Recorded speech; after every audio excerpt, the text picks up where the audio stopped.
Selamat siang untuk Ibu Vivi. Kami dari kelompok 1 ingin mempresentasikan mengenai audit siklus pengeluaran dan biaya dibayar di muka. Adapun kelompok 1 terdiri dari saya Christine, lalu ada Sain, Raka, dan Naomi. Pertama saya akan menjelaskan apa itu tujuan auditnya, yaitu sebagai berikut. 1. Saldo pertanggal neraca merupakan beban yang masih mempunyai manfaat di masa yang akan datang. Kedua, penambahan selama periode pemeriksaan merupakan pembebanan yang wajar terhadap akun tersebut, serta merupakan beban yang masih mempunyai nilai manfaat di masa yang akan datang. Ketiga, pembebanan beban yang dibayar di muka memang merupakan beban untuk tahun berjalan dan telah dihitung atas dasar yang dapat diterima dan konsisten dengan dasar yang digunakan periode sebelumnya. Dan yang keempat, akun-akun tersebut telah diklasifikasikan dengan tepat dan hal-hal yang penting telah diungkapkan dalam laporan keuangan. Berikut contoh transaksi sewa dibayar di muka. Berdasarkan bukti perjanjian sewa diketahui bahwa 1.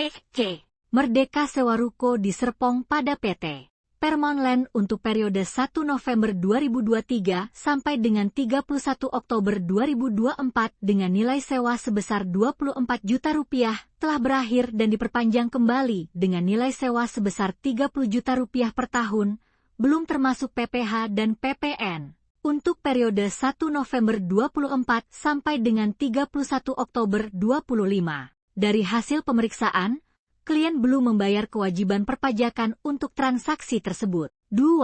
PT Merdeka telah menandatangani kontrak sewa ruko di Bogor dengan Bapak Raka sebesar Rp20 juta, tidak termasuk pajak, untuk periode sewa 1 Desember 2024 sampai dengan 30 November 2025. Dari hasil pemeriksaan, klien telah membayar sewa tersebut dan pajak belum dilakukan pembayaran. Dari kedua transaksi tersebut bisa kita lihat laporan buku besar. Sewa dibayar di mukanya yaitu sebagai berikut. PT Merdeka mempunyai saldo awal yaitu sebesar Rp20 juta yaitu sisa saldo dari kontrak sebelumnya ke PT Paramount Land yang selesai pada tanggal 31 Oktober 2024. Sehingga jika ditambahkan dengan kedua kontrak yang baru serta dikurangi dengan kontrak yang selesai pada Oktober tersebut, maka saldo per tanggal 31 Desember 2024 dari sewa dibayar di muka ialah sebesar Rp50 juta. Selanjutnya sebagai auditor kita juga membuat catatan pemeriksaan. Berikut contoh catatan pemeriksaan atas akun sewa dibayar di muka.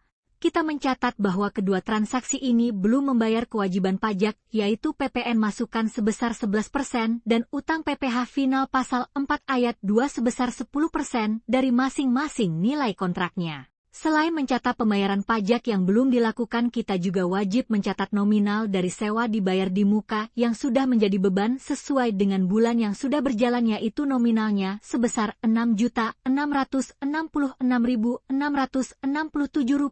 yang harusnya dibuat jurnal penyesuaiannya. Dari slide ini dapat kita lihat bahwa nilai sewa dibayar di muka pada PT Paramount Land ialah sebesar Rp30 juta untuk periode 1 November 2024 sampai dengan 31 Oktober 2025. Maka yang sudah menjadi beban sampai tutup buku 31 Desember 2024 ialah sebanyak 2 bulan. Sehingga dapat kita hitung yaitu 2/12 bulan dikali dengan Rp30 juta akan didapatkan angka sebesar Rp5 juta. Sama pun halnya dengan sewa ke Bapak Raka yang nilai sewanya sebesar Rp20 juta untuk periode 1 Desember 2024 sampai dengan 30 November 2025. Maka yang sudah menjadi beban sewa sampai tutup buku 31 Desember 2024 ialah sebanyak 1 bulan. Sehingga dapat kita hitung yaitu 1/12 bulan dikalikan dengan Rp20 juta akan didapatkan angka sebesar Rp1.666.667. Halo, selamat malam semua, selamat pagi, selamat sore. Di sini saya mau melanjutkan presentasi dari Christine.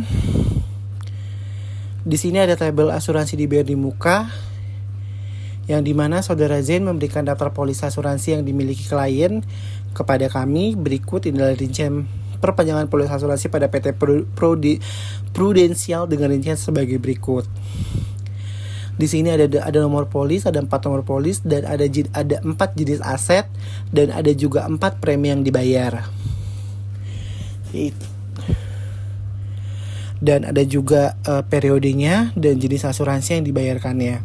Jadi ada polis yang pertama itu 4584156 dengan aset bangunan, premi yang dibayar 50 juta.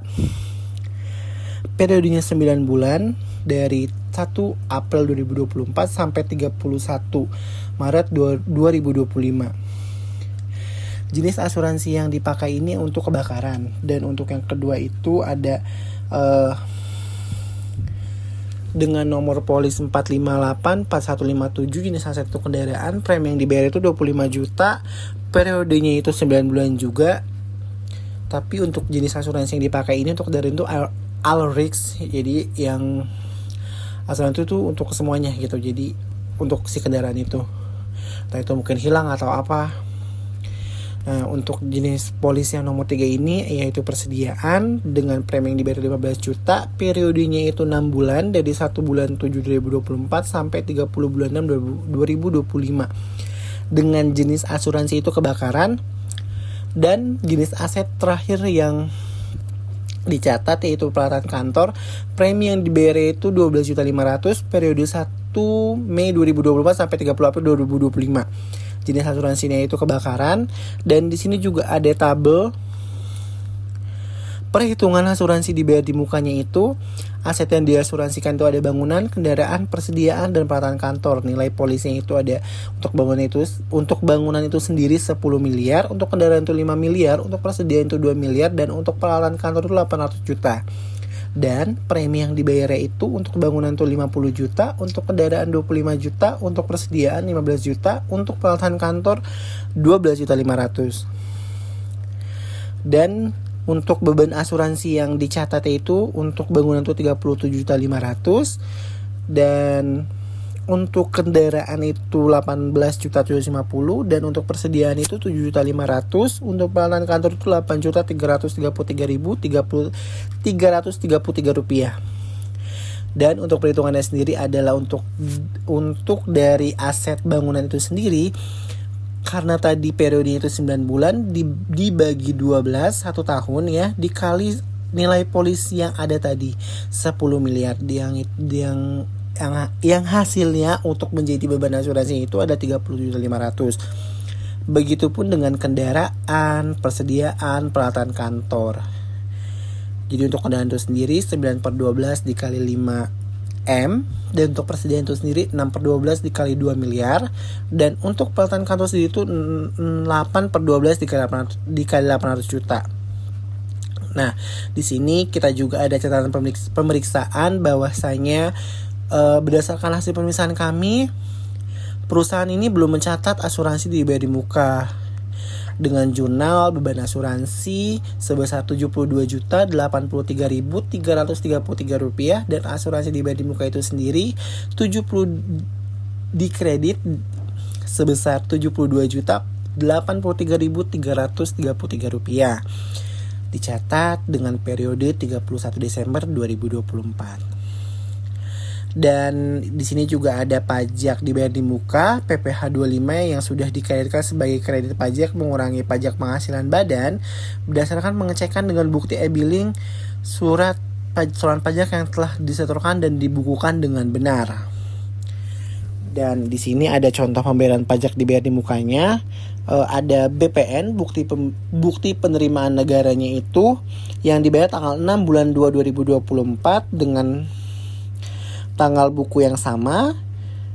Untuk kode pajaknya itu di 411126 yaitu PPh 25, dan jenis setorannya itu 100 itu adalah badan ya, sebesar 54.250.000 rupiah. Dan di sini disetor oleh PT Merdeka tentunya. Dan di sini kita juga punya rincian dari tabel pajak pajak dibayar di muka yang dibayar oleh PT Merdeka, yaitu dari bulan Januari sampai bulan Desember ya kan. Jadi itu PT Merdeka ini membayar pajak PPh 25 setiap bulan seperti yang kita tahu sebesar Rp54.250.000 setiap tanggal 6 setiap bulannya. Dan ini dicatat di buku besar periode 31 Desember 2024. Dan yang terakhir kita juga ada rekap beban pajak dibayar di muka, yaitu sewa dibayar di muka. Bukan pajak dibayar di muka, tapi beban dibayar di muka. Itu sewa dibayar di muka, asuransi dibayar di muka, dan pajak dibayar di muka.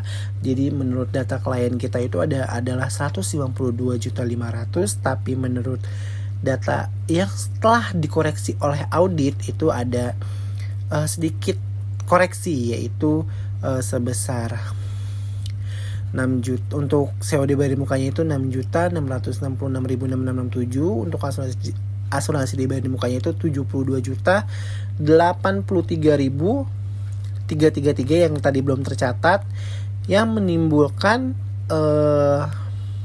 sewa dibayar di muka ini dan asuransi dibayar di muka ini sebesar 73.250.